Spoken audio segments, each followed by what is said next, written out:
आखिरकार अनु कश्मीर जाने की तैयारी करती है और झेंडे, मीरा व अपनी पूरी टीम के साथ कश्मीर पहुंच जाती है। कश्मीर पहुंचते ही अनु को एहसास होता है कि यह जगह कितनी विशाल है और यहाँ आर्या सर को ढूंढना कितना मुश्किल होने वाला है। उसे समझ ही नहीं आ रहा होता कि इतने बड़े इलाके में वह आर्या सर को आखिर कहाँ और कैसे ढूंढेगी। इधर पुलिस भी लगातार आर्या सर की तलाश में जुटी रहती है और हर एंगल से जांच पड़ताल कर रही होती है। वहीं दूसरी ओर अनु भी किसी का इंतजार किए बिना अकेले ही निकल पड़ती है, इस उम्मीद में कि शायद कोई तो संकेत मिले और उसे आर्या सर का पता चल जाए। अनु बहुत देर तक उन्हें ढूंढती रहती है, लेकिन जब आर्या सर कहीं नजर नहीं आते तो वह बेहद परेशान हो जाती है। इसी दौरान घूमते घूमते उसे अचानक एक छोटी बच्ची दिखाई देती है। दोनों एक दूसरे को नहीं जानते, बस कुछ पल के लिए उनकी नजरें मिलती हैं और फिर वह बच्ची वहां से चली जाती है।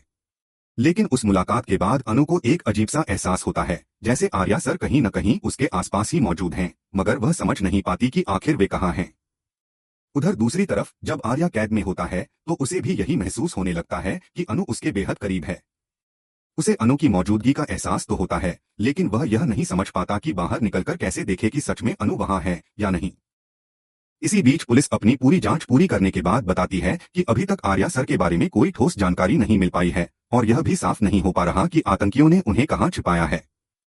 इसके बाद पुलिस आतंकवादियों से संपर्क करने की कोशिश करती है और उन्हें चेतावनी देती है कि अगर आर्यवर्धन को छोड़ा नहीं गया तो इसका अंजाम बेहद खतरनाक होगा। आतंकी जवाब में कहते हैं कि वे आर्यवर्धन को छोड़ देंगे, लेकिन उससे पहले उनकी शर्त पूरी करनी होगी। उनकी मांग पूरी होने के बाद ही आर्यवर्धन को रिहा किया जाएगा, उससे पहले नहीं।